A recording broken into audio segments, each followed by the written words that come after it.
Without further ado, we have Jeanne Majerus, our voter integrity person. Come on up, Jeanne. This is a true patriot with a lot of good information. Okay. All right, they've given me a certain amount of time, so I'm going to speed talk. You guys ready? Yeah. Here we go. Let me make sure. My name is Jeanne Majerus. I'm one of the board members of the Ohio Election Integrity Network. Our mission statement is to achieve fair, free, honest, and transparent elections in Ohio. You've probably heard me talk before. I'm going to give you an update tonight on what we've been doing last year and what we plan to do this year. In 2024, some of the things that we accomplished were stopping House Bill 78. It would have allowed digital driver license as a form of voter verification. They're not safe and we didn't want that, and so we fought against it. We led voter roll challenges using 257 forms in 15 different counties in Ohio and had some successes. Again, it was a learning curve. We authored a resolution and a constitutional amendment to codify Trump's call to safeguard election systems. We pioneered legislation. The whole legislation area is difficult, okay? But we pioneered legislation to upgrade the voter system certification to a critical infrastructure standard. The standard is way past. In other words, the security systems need to be updated, and they haven't done it for years and years and years. And we worked on legislation to bring it up to par. A couple of other things that we did is we led a coalition of advocacy groups to endorse an open letter of concern to the Secretary of State and the state representatives to address evidence-based voter registration and election fraud in Ohio. Things that we had factual, we brought to their attention. And then we assisted in recruiting over 2,000 Ohio election observers for the November 2024 election. That was the highest number that we've ever had, and it's eyes on people. It was a good thing. Yeah.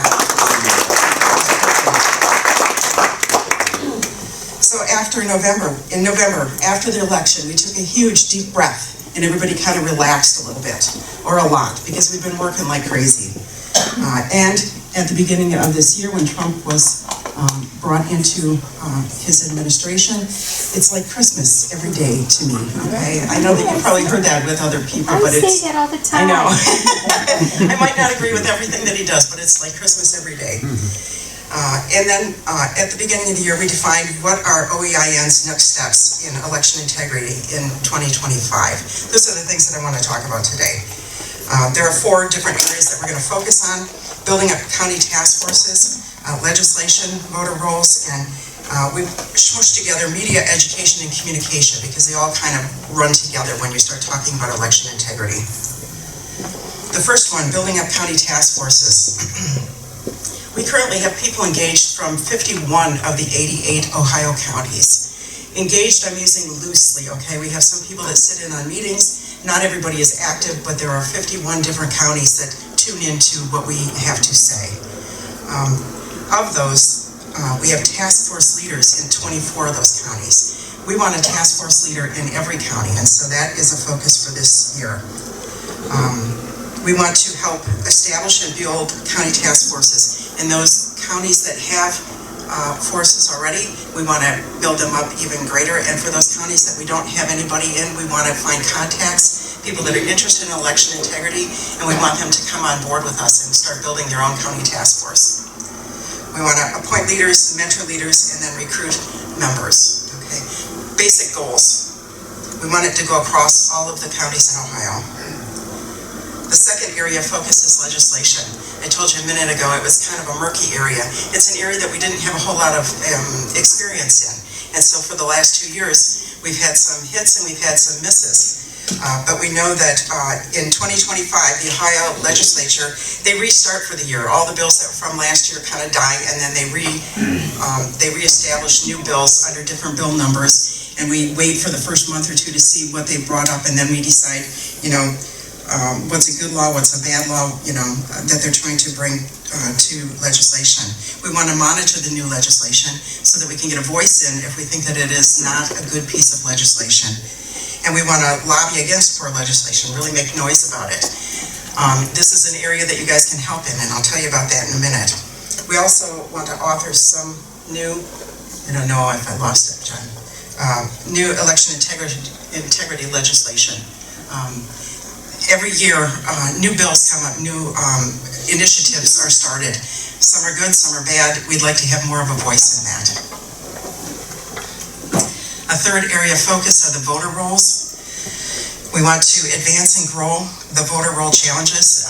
That's submitting forms 257s to each of the Board of Elections in different counties. And basically, it's taking a look at people who are on our voter rolls that should not be. Specifically, people that have moved to other states that are on both state rolls, and we want them off of ours. There is no real good mechanism in place right now for when a person moves that they're removed from the state that they were in and voting in. And so we've been using the challenges, the soft challenges, going to a Board of Elections and saying, we found people, would you check them? And some boards of elections are very open to that, and others, it takes a Form 257 for them to take action. They actually have to respond to us within a certain amount of time and talk about the people that we have brought to them that we want taken off of the voter rolls.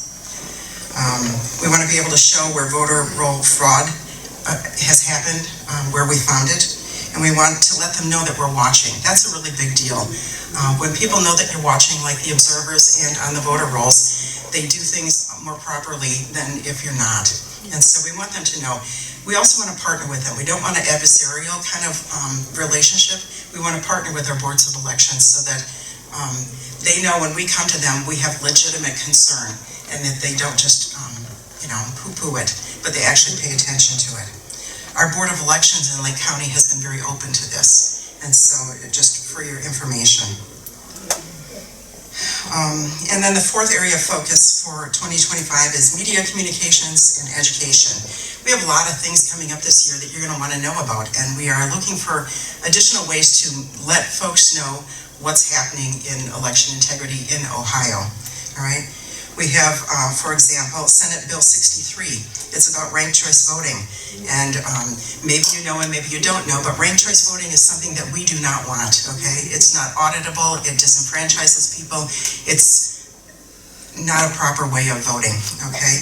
But Senate Bill 63 is not a good bill, okay? Ohio Election Integrity is saying it is not a good bill for a couple of different reasons. Mostly because it allows ranked choice voting at a local level, and it establishes it and says it can't happen at a state level. But they don't look forward to see where things might change in the future. It's accepted here, it will be accepted there at the state level. And so we don't want Senate Bill 63. We need a constitutional amendment banning RCV completely, okay? And so that's what we're going back to them with, saying this bill doesn't cut it, you need to try something different. And we're talking to our legislatures on that. The ballot initiative we call Ohio Voters Bill of Wrongs. They call it the Ohio Voter Bill of Rights, okay? If you see this come up, this is our opposition, people that don't want true election integrity. If you see folks in the parking lot of a grocery store looking for signatures, they are to the point with the bill where they're gathering signatures. And we would like you to decline to sign those sign-up sheets, okay? The very beginning, if you start and read it, and I can give you the links to it, it sounds great, you know, and then you get into the guts of it and you realize that they are negating all of the election integrity safe holes that we put on within the legislation, and it will do bad things for us with regards to election integrity rather than good things. That's why we call it wrongs, okay?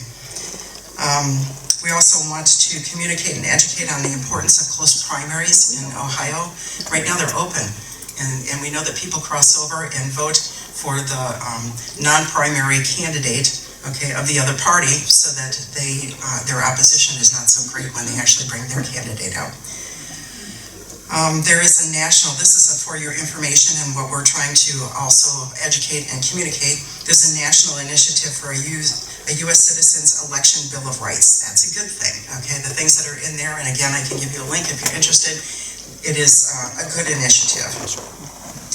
And then finally, just an example. I don't know if you guys if you know about Mike Davis and the Article 3 project, but they have a tool where you can go out, you can go onto a website, and within a couple of clicks, you can send your opinion about a lot of different things to your legislatures. And so we have something similar that we've been using. It's called a Line Act, and it allows us to do a campaign and let our legislators know what we're thinking about a particular piece of legislation or information or whatever, okay? And so when you get an email and it says a Line Act on it, take a look at it, okay? We're going to be sending out a couple soon on different things, and it's one of our major tools for actually having the people that represent us hear our voice. So many people want an easy way to have their voices be heard, and our use of a Line Act does that. It helps. Questions? How do you get the Line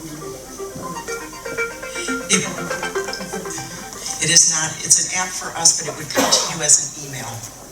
The Align Act, it would come to you as an email. So if you're on the distribution list, you would most likely receive it. Chad? From OEIN? It would come from Ohio Election Integrity Network, yeah. So is there any communication with any of the legislators to allow us to get access to seeing the mail-in ballots go through the system? Not at this time. He's asking about mail-in ballots and if we would get access to them. There is an effort to look at the United States Post Office to see if we could, because we're kind of blinded right now. We don't have any view into it, and so that was Chad's question. Yes, sir. Do you know who the bill sponsor is for SB 63? I have it. I don't have it up here, and I can't get. I think it's Gavarone, but I am not positive. Jeannie, can you repeat his question? Oh, he was asking about who was sponsoring SB 63. It can't be. I don't know, but I will come back to you with it. I don't want to say the wrong one because I'm not sure. Okay. Jeannie, can you go more into what ranked choice voting is? It is a whole nother discussion, okay? But it is basically where you get your docket of all the people that are running for a particular position, and you must put them in the order that you would want to vote for them, regardless of what party they belong to, and you must vote on all of them. If you do not, your ballot gets tossed, okay? And so they go through iterations of voting, okay? On the first iteration, these people won. Now, of these people who won, tell us what your priority is for the next set of folks. And it keeps going until it comes to a winner, all right? There is no way to audit it. It disenfranchises people because they get annoyed and they don't want to vote for the other party, so they don't put something down, not realizing they're gonna throw away your ballot because you didn't vote for everybody, you know. And so it's complicated. You probably know that they elected to use it in Alaska, and they have regretted it. They've been trying to remove it since they put it in.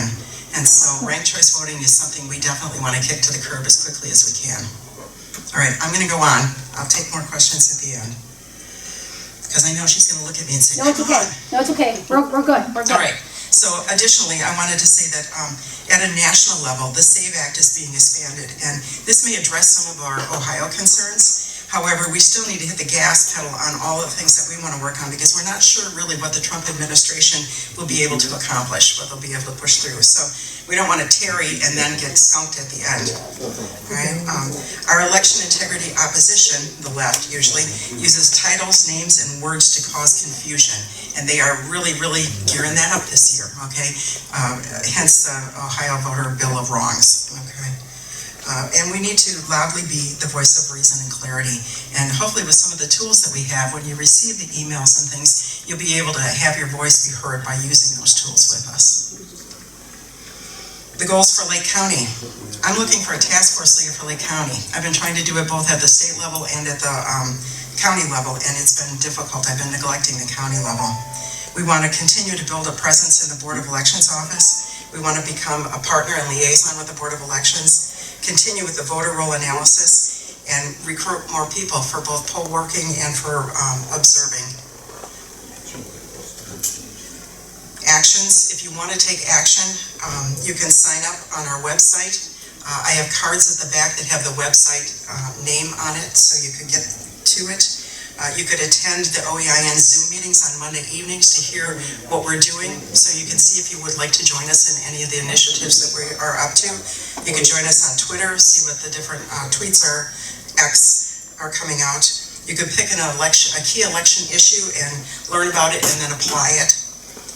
If you're interested in voter roll data maintenance, you can contact Allison Nicolai. She's the woman heading that up. Or if you want to be part of the Lake County Task Force, you can contact me and take a card and give me a call, okay? And the last thing is, everybody has a gift and everybody can do something. I've said this before.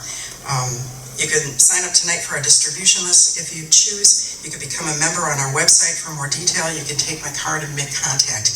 But mostly, I would encourage you, in this fight that we have to keep our nation, find an area that you're passionate about and just really work at it. Don't be a silent majority, okay? We can't be silent anymore. We really need to make some noise and dig in and share our gifts and use our talents, okay? Questions? Linda? Do you know when they're going to, or if they're going to allow party identification attached to school board applicants? I do not know. I'm sorry. I mean, it'd be nice if they could make that happen. They did it for judges, so I'm sure they could do it for school Right, board members also. Talk to Jerry Serino. right. Okay. Other questions? Catherine Engelbrecht, you know her, she's really big in doing these things. Are you partnering with her in any way to be a bigger task force type thing? So we aren't partnering with Catherine, but we are partnering with the Election Integrity Network at a national level.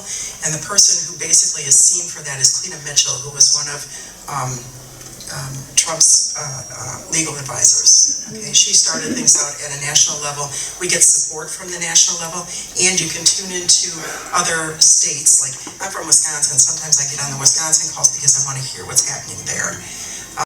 But you can hear what's happening across the nation that way too. When we meet on Monday evenings, it's a Zoom call specifically for OEIN, for Ohio, and it tells you who's doing what around Ohio. You would get a picture of that.